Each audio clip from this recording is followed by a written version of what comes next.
convidado hoje aqui no Jornal 96 é o Dr. Geraldo Ferreira, presidente do Sindicato dos Médicos do Rio Grande do Norte. Esse é um mês que marca a categoria, né? Mês do médico. Bom dia, doutor Geraldo. Bom dia, Diógenes. Bom dia aos que nos ouvem. E é um prazer voltar aqui ao programa. Bom dia aos que nos acompanham aqui no estúdio, né? Um prazer grande estar de volta aqui com você. Olha, esse mês é o mês do médico, como já falei, e o tema do mês é o SINMED RN é mais você. Por quê? É mais, quando nós nos referimos aos médicos, mas também à população, não é? O grande tema, o grande foco dessa programação de outubro vai ser o paciente. Aí eu começo lhe perguntando assim, você pensa em viver quantos anos? Pertinho ali dos 90, né? Já que a média aumentou. Padrão japonês, né? Mas eu vou tentar, viu? Tá certo. As mulheres vivem eternamente, né? Nem envelhece, nem morre mais, né? E ficam no não é nosso muito coração. assim, não. É verdade. Mas assim, Diógenes, veja, hoje há um limite de vida em torno de 125 anos. É a previsão mais ou menos para hoje. O ser humano viveria 125 anos. Mas há uma série de pesquisas em andamentos querendo estender isso, não é? Há uma tentativa de bloquear o envelhecimento celular. Então a gente quer levar para a comunidade algumas novidades que existem na área e também fazer a pessoa ser responsável por sua saúde. Porque a gente vai ver que quase todas as doenças guardam relação com alguma dessas coisas. Por exemplo, sobrepeso. É incrível. Todas as doenças. Câncer, doenças cardiocirculatórias, diabetes, hipertensão, tudo. Sobrepeso. Então, primeiro conselho para a população, num momento em que nós temos a obesidade superando a desnutrição. No mundo todo. Hoje as pessoas são mais obesas do que desnutridas. Antigamente se morria mais de fome, né? Morria. Hoje ainda se morre, mas bem menos, não é? Bem menos.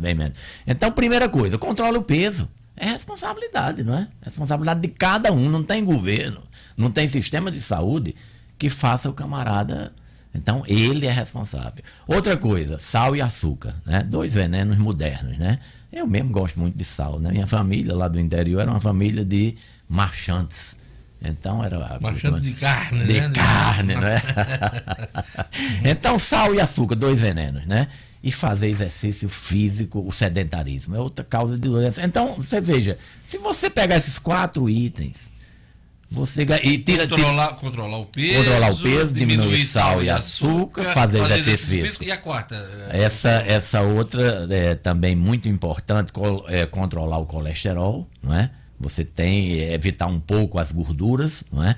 Então, você tomando essas medidas relativamente simples e acoplando elas a 2 vilões seríssimos, álcool e fumo. Né? Há algumas pesquisas, inclusive, que dizem que você pode aumentar o seu... Acoplando não, né? Evitando. Desacoplando, né? Acoplando é evitar, né? Desacoplando, exatamente. Então, há algumas pesquisas que dizem que se você só sem fumar, você já tem a chance de aumentar a sua vida em 30%. Olha só. Que coisa, não é? Graças a Deus eu não fumo. Pois é, então... Uma cervejinha de vez em quando. Moderadamente. Porque o álcool também ele causa muito câncer, né? Principalmente de orofaringe, esôfago, estômago, fígado, etc. Então Passado o tempo o camarada fica mais moderado. Né? Obrigatoriamente, né? Hoje a gente toma um copo de vinho e já fica com sono, né? Realmente. Eu tomo 2. Toma 2, né? Gerlane Lima. Doutor Geraldo, bom dia. O senhor está falando aí em algumas precauções que devem ser tomadas pela população e a sociedade ela está cada vez mais doente e a população jovem também, principalmente com casos de hipertensão, até crianças com diabetes. Então, assim, tudo isso ajuda a prevenir até a hipertensão e a diabetes. Eu acrescento mais 2 hoje que afeta muito os jovens, né? Questão mental. Muito. Ansiedade, depressão e outra, problemas cardíacos. Demais. Outro remédio maravilhoso para as pessoas são relações sociais saudáveis, né? Há de se convir que a gente está vivendo um tempo de relações altamente tóxicas, não é? Você não pode... O senhor fala... redes sociais, não é? Redes sociais são realmente... Esse mundo virtual, as pessoas esquecem de viver o físico, o presente, né? Com certeza. Então, a vida social, a leitura, tudo que... aí a questão das doenças mentais, muito importante você colocou. Esse afastamento das relações pessoais, não é? O conflito, as pessoas hoje compram conflito com qualquer coisa, né? Uma palavra mal colocada, aí lá vai uma polêmica, É um momento drama. de intolerância que o país vive do ponto de vista político, né? Isso acaba afetando também as relações, tanto familiares e também de amizade, né? Algumas amizades têm acabado Sim, por conta de política. Relações familiares extensas, intensas, e de repente se desmancha por causa de uma palavra, né? Então a vida social equilibrada, as relações familiares, a leitura, o lazer, o divertimento, tudo isso faz parte. Então nós vamos trabalhar esse mês muito disso.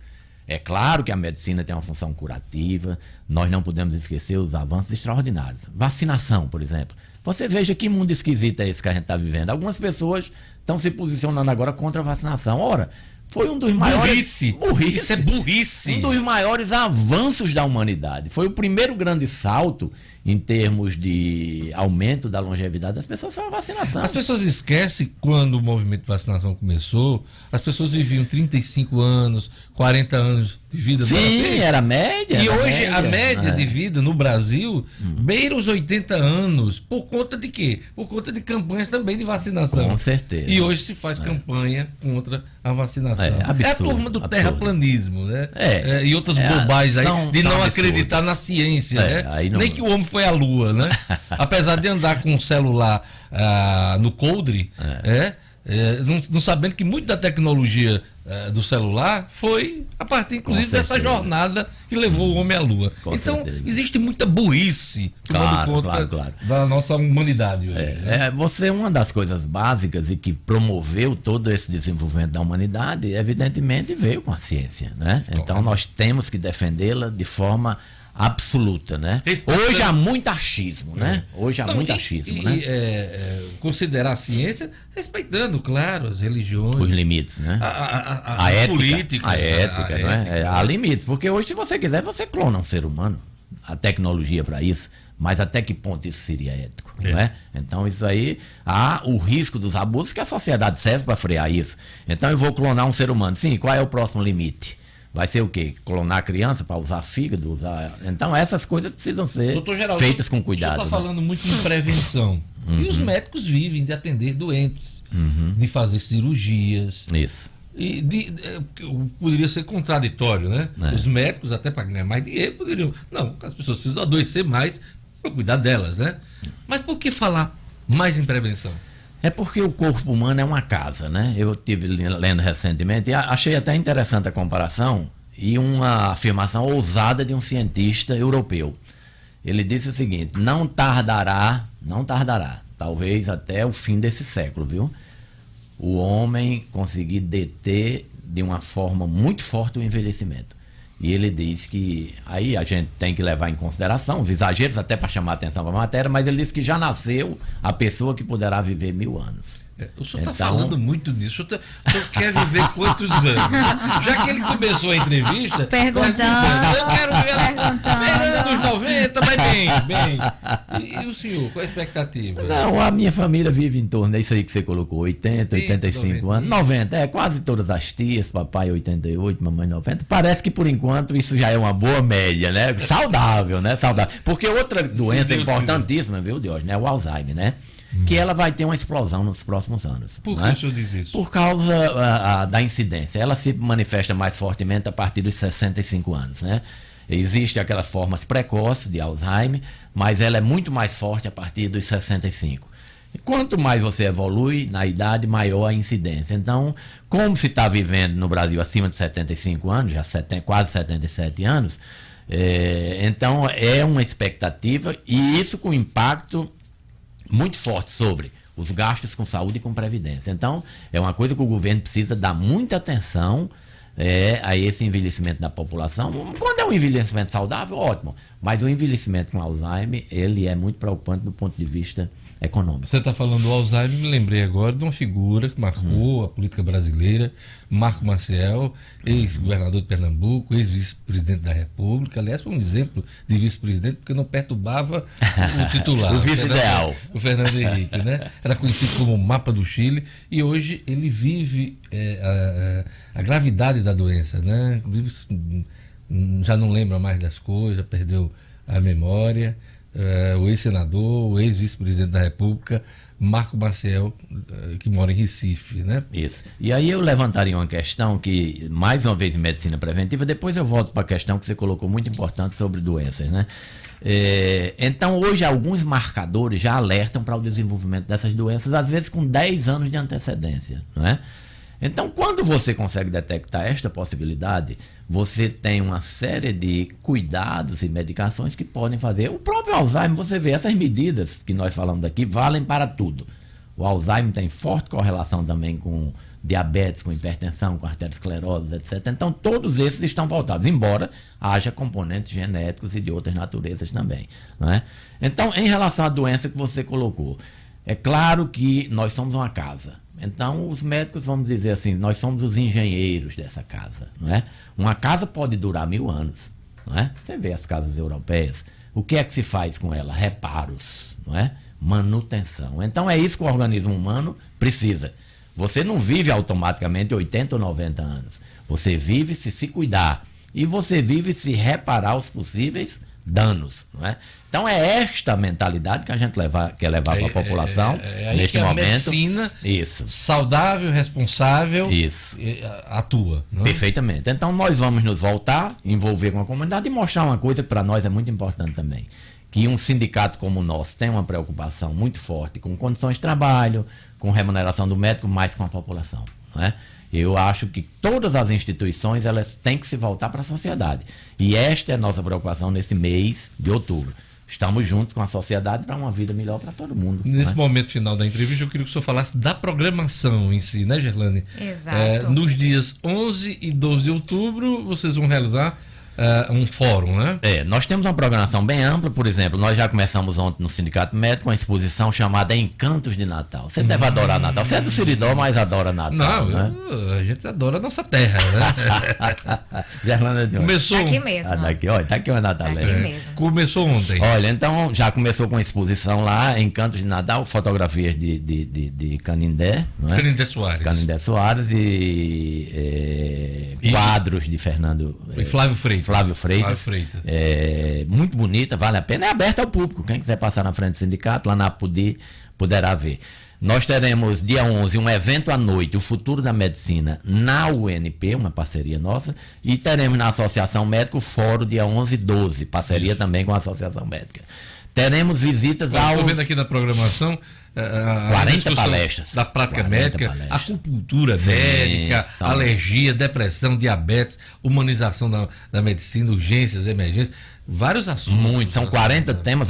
E outra coisa importante, atualizações sobre esses temas, né? Então, aberto aos médicos, gratuito para os médicos do sindicato da associação, os estudantes, a maior parte é taxa simbólica. Então, teremos durante todo o mês visitas aos hospitais com a parte cultural. Nós contratamos Carlinhos Enz. Os grandes músicos daqui do Rio Grande do Norte, né? Fornecer um negócio de qualidade, né? Eu até pedi algumas músicas a ele. Eu digo, Carlinhos, sempre que eu marco algum show com ele, eu peço algumas músicas, né? Eu digo, bota aí Manhã de Carnaval, que virou um clássico de música clássica, que todo mundo é tocada hoje, né? Um pedacinho pra gente. Não, já que o senhor pede sempre. Infelizmente eu queria ter esse dom, né? Mas a maioria há de se lembrar. É uma das músicas mais bonitas. Tem programação em Mossoró também? Tem de 21 a 25 em Mossoró, né? Então, visitas aos hospitais, shows musicais e distribuição nós estamos fazendo no Brasil. Quais são as duas doenças hoje mais preocupantes? Que são doenças plenamente evitáveis e controláveis. Diabetes e hipertensão. Hipertensão atinge 25% da população. E acima de 65 anos, quase 40% a 50% da população. As doenças cardiovasculares, cardiocirculatórias, são as que mais matam. 300 mil pessoas por ano no Brasil. É muita gente, né? Outra coisa que eu gostaria de relembrar, e grave também, as causas externas de morte. Homicídio, trânsito, suicídio. Vamos agir também, porque se as pessoas dirigirem com responsabilidade, beberem menos e tomarem determinados cuidados, nós não teremos tantos homicídios, nós não teremos tantos acidentes de trânsito com morte e não teremos também tantos suicídios. É isso aí. Eu queria agradecer a presença aqui no nosso programa do Dr. Geraldo Ferreira, presidente do Sindicato dos Médicos do Rio Grande do Norte, que veio falar aqui sobre as ações do mês do médico, o SINMED, que é o sindicato, RN é mais você. Obrigado. Só queria relembrar que teremos lançamentos de livros também. Doutor Delfino lança dia 10, doutora Diana dia 15, Berilo lançou também uns 4 livros de médico no mês de outubro. Parabéns pela programação. Bom.